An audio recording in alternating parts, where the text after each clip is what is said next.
Thank you, darling.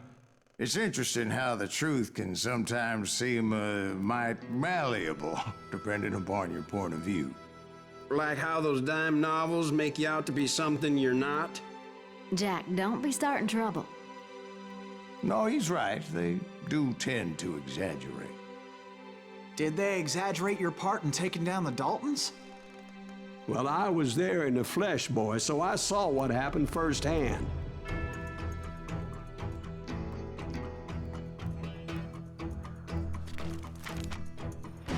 Those Daltons were lawmen once, before they all went bad, robbing banks and trains clear across the territory.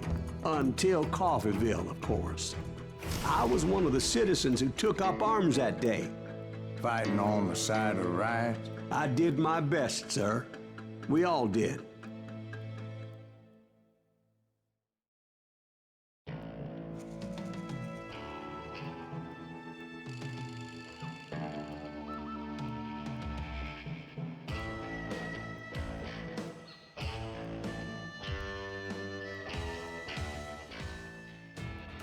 It was early morning. One of my friends was a local gunsmith, and he handed out firearms to anybody who'd take one. You see, the Daltons got it in their heads to rob 2 banks at the same time. 2 banks on the same damn street. Story was Bob Dalton's girl was always writing him about how he had no ambition. Oh, you're nobody next to Jesse James, she'd say. Finally, the bastard took his brothers to Coffeeville just to shut her up. Right. It's always the woman's fault.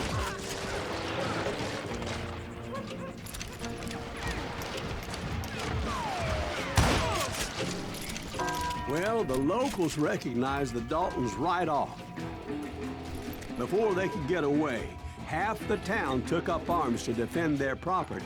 Their first mistake was pulling a job in their own damn hometown.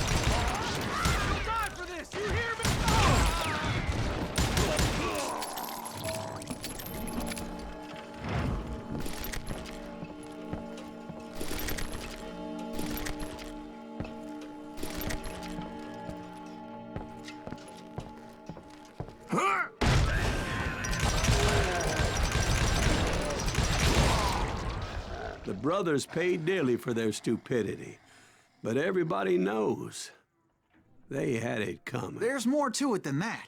I read all about that day, so I know for a fact that it went down very differently. First of all, it was high noon. A posse of U.S. deputy marshals were on the rooftop across the street. Get ready, boys. They're gonna make a move.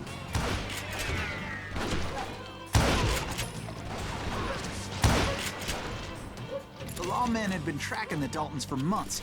Now they finally had them dead to rights. Among them was a bounty hunter feared by many a lawbreaker. This man had no intention of letting the Daltons slip away. The marshals tried to get the Daltons to surrender.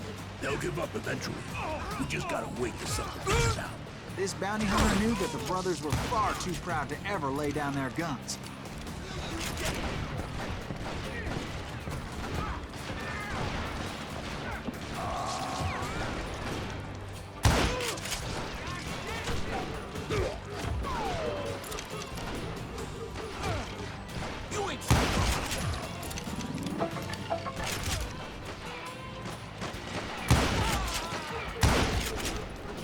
He went in there alone to confront those criminals. One of the marshals shouted, "Where are you going? Are you crazy?" Hey, where do you think you're going, dumbass? That rifle's mine. But he paid him no mind.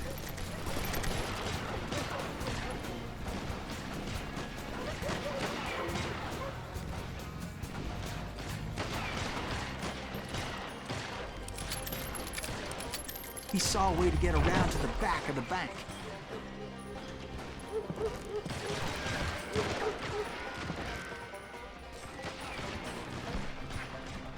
Then he figured out how to hit the Daltons from a direction they weren't expecting.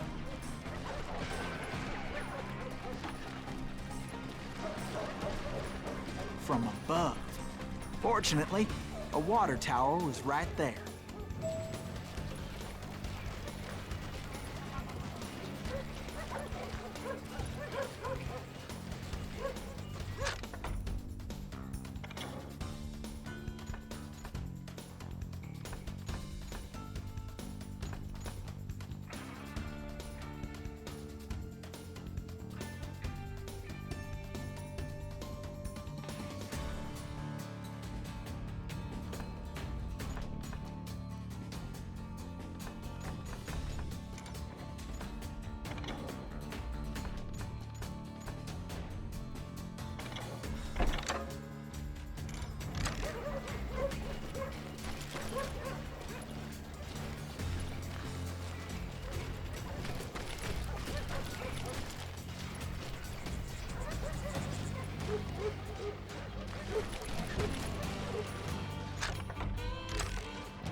A moment later, he was climbing up a steep ladder, laughing at danger as he did.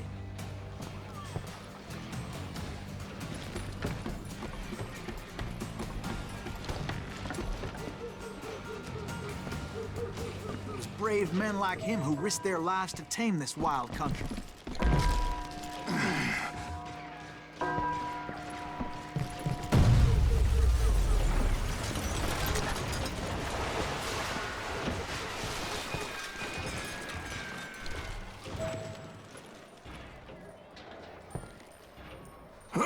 We've got company. Heroic men like him, who did what other men couldn't or wouldn't to make this country free. Like Jim Bowie and Davy Crockett, who died defending the Alamo.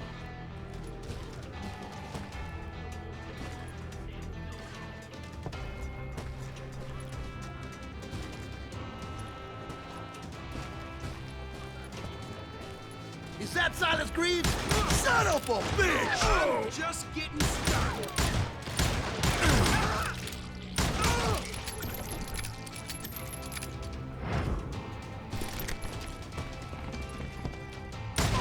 That asshole just killed Red? You bastard!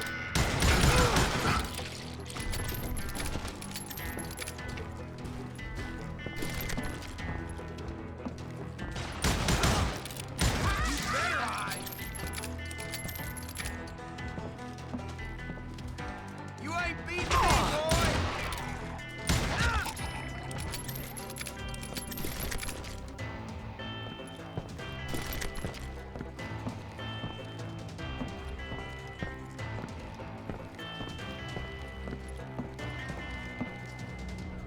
Over there!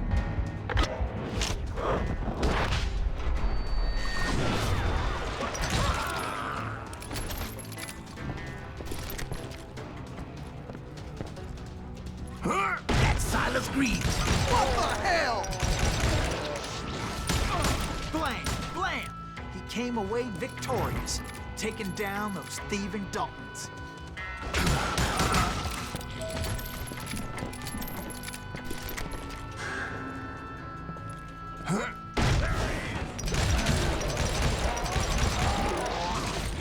His name was Silas Greaves, and when the dust finally settled, he was the last man standing.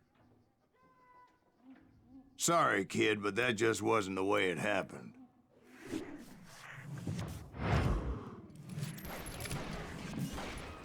It was early evening, not high noon.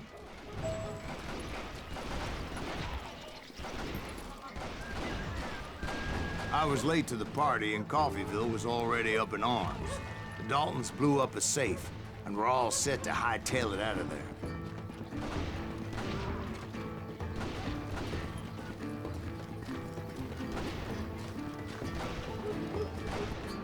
Those pathetic deputies surrounding the bank were dropping like flies.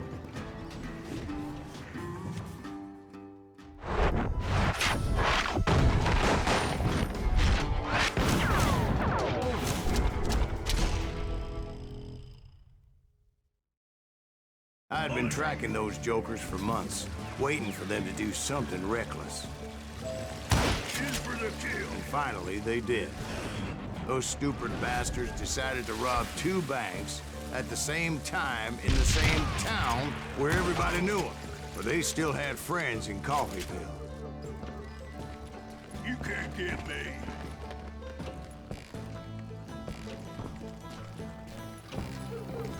Keep shooting. I don't mind.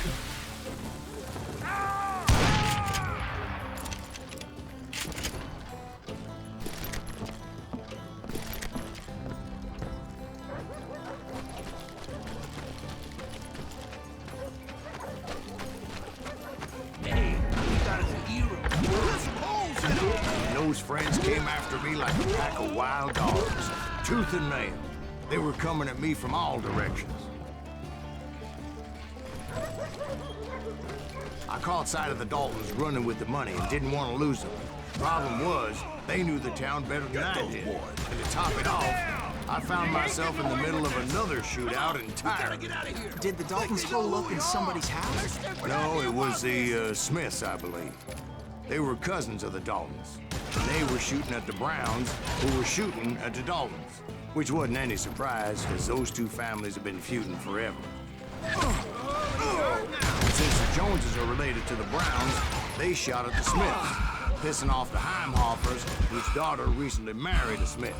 Well, bullets were flying every which way as all the old feuds in Kansas caught fire all at once. There was a hell of a lot of pissed off people in Coffeyville that day. But that's just the way life is sometimes. Shit happens.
The Dalton boys knew I would never give up.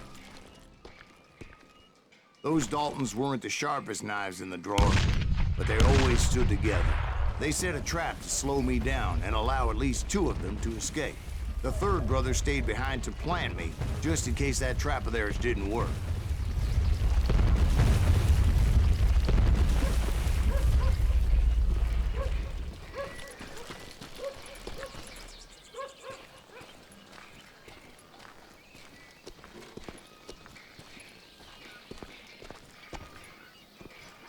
It was Emmett, the youngest, and he decided to stand his ground and face me down. I ain't afraid of you, Silas Greaves. This is where it ends for you. He was determined to protect his brothers. And I understood how he felt. Taking me on all by his lonesome wasn't exactly a recipe for a long life.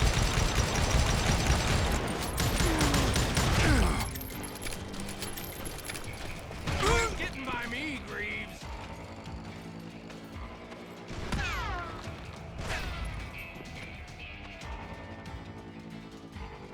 I'm gonna cut you in half. Oh!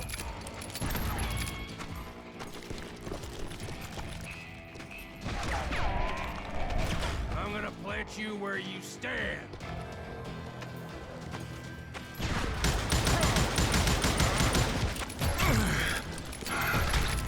You messed with the wrong damn Dalton.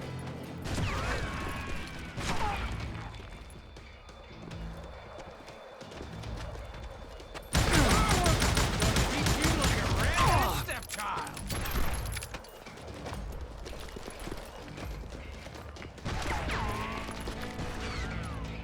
I'll blow your damn head clean off.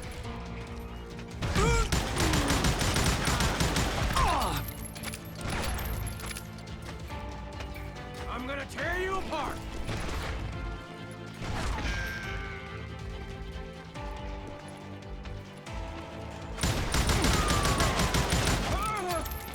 You're dead, law dog.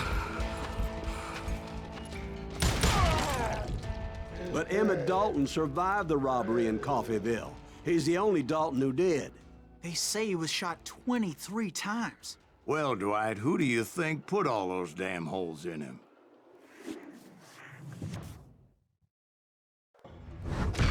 But I have to admit,